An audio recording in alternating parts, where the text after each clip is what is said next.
My own brothers died tragically as well, truth be told.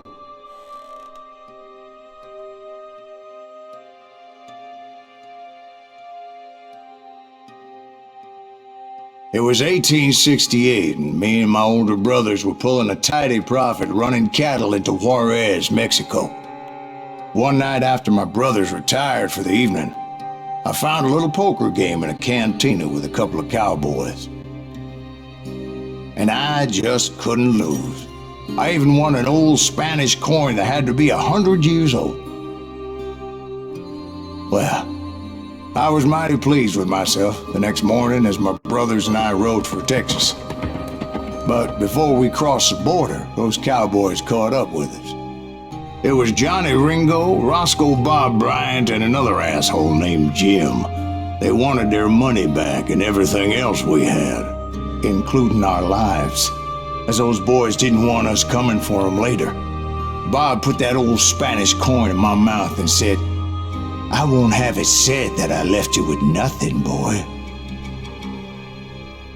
Well, those horses bolted, and there we hung as those bastards rode away. The branch finally snapped under the weight of the three of us, but being my older brothers were bigger and heavier, they were already dead. And right then I swore to myself that I would avenge them.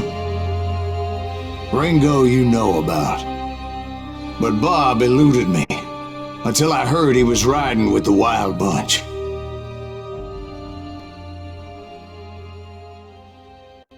I'd been on their trail for months, ever since they left their hideout in the Bighorn Mountains.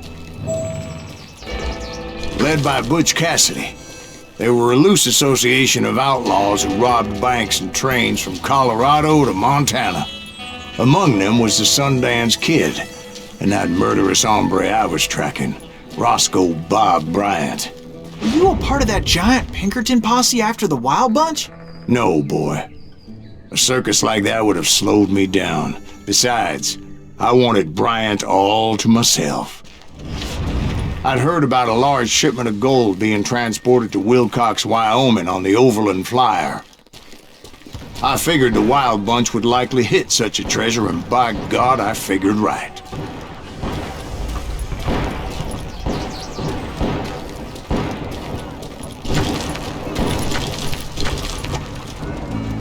They blew the bridge with the intention of forcing the train to stop.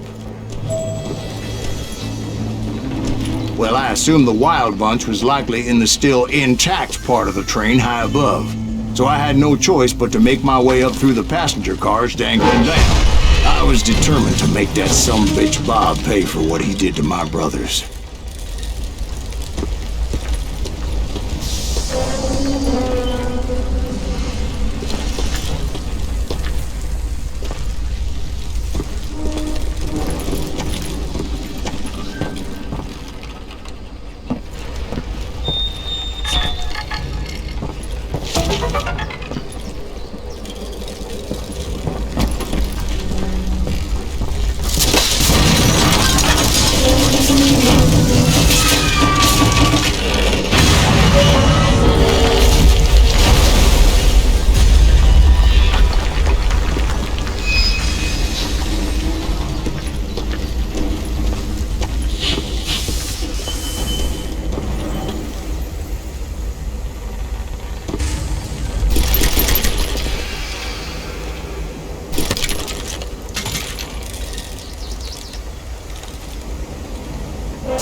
Ears are still ringing from blowing up that bridge. What'd you say? I can't hear a goddamn thing. Well, I made my way off unscathed and came upon a few members of the gang and had no choice but to dispatch them. Shit! That's Silas Greaves! From there, I had to negotiate an even more precarious route.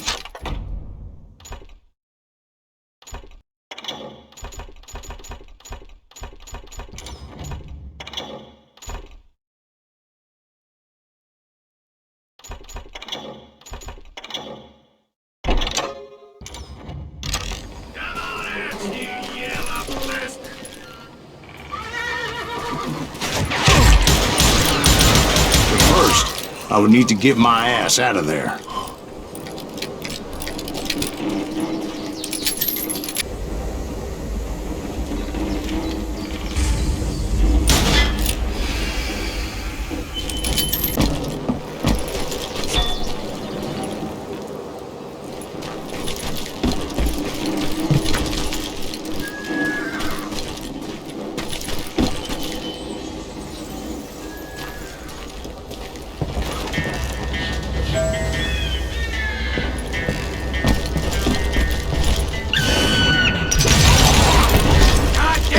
Jumped from the frying pan into the fire as the train was clearly fixing to fall.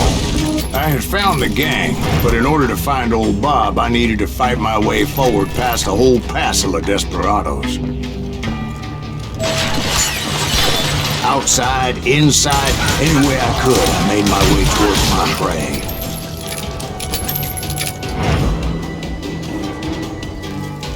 You can run, but you can't hide! Well, what about the passengers? It was mostly a freight train, as I recall. There were no passengers aboard that day.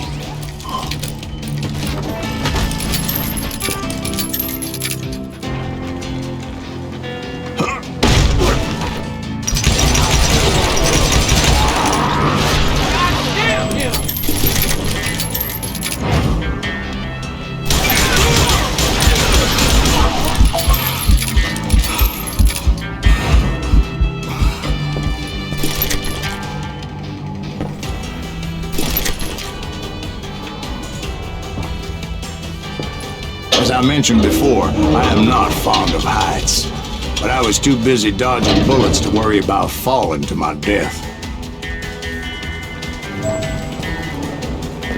Odds were I was likely to die that day anyway, so I was determined to take down as many of those bastards as I could. Can't hide forever!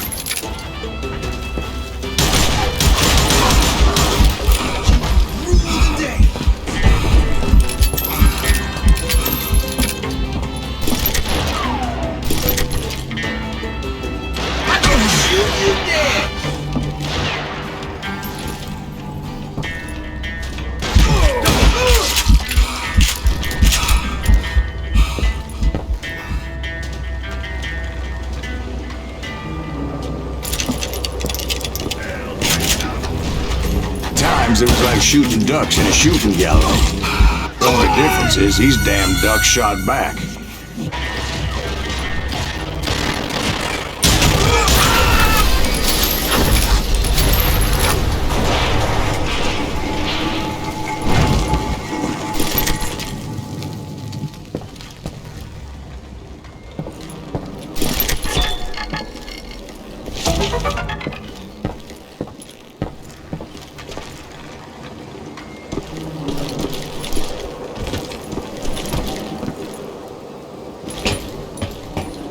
I kept hoping the law would show up and give me a hand. You mean like that giant Pinkerton posse that I read about? Did they come riding in, guns a-blazing to help?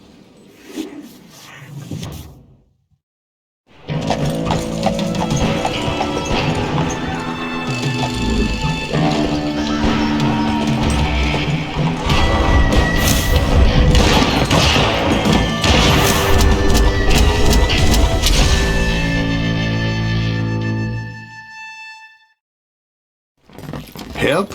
From the Pinkertons? No, son.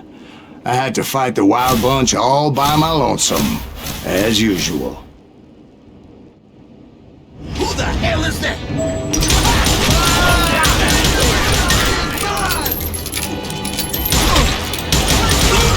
Retreat! Retreat!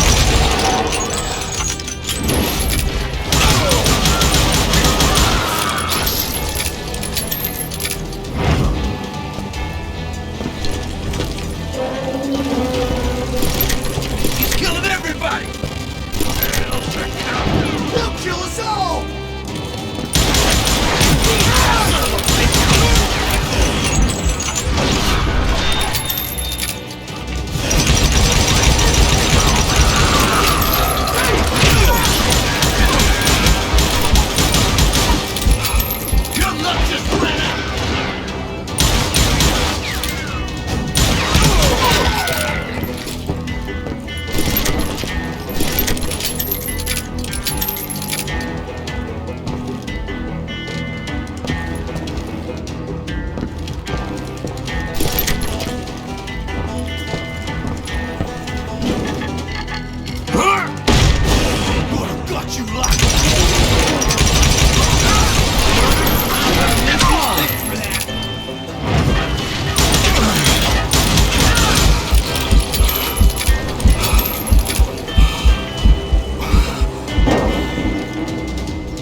guess is those dime novels didn't portray this as it happened, did they?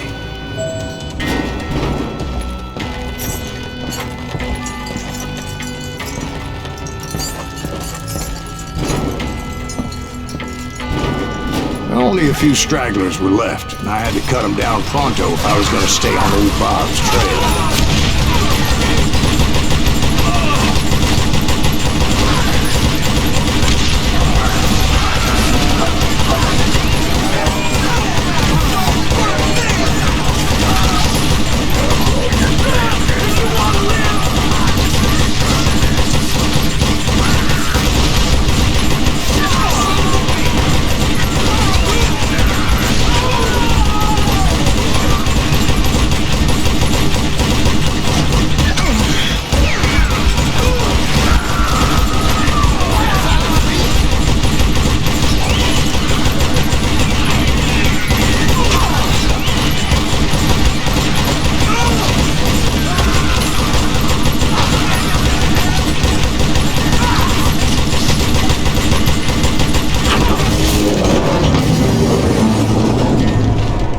Once I silenced all those guns, I went searching for my nemesis, determined to finally have my justice. But the only survivor who welcomed me was George Flat-Nose Curry. Who was he? The fastest gun in the gang. Right after Sundance, I mean. And Kid Curry, and maybe Elsie Lay. Though some folks might dispute that.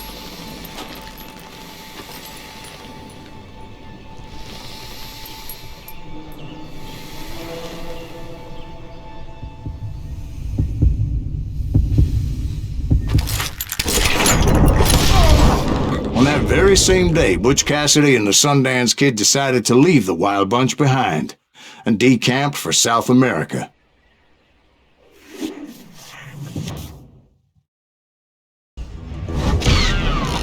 They ended up living down there for many years, but I'm sure you already know all about that.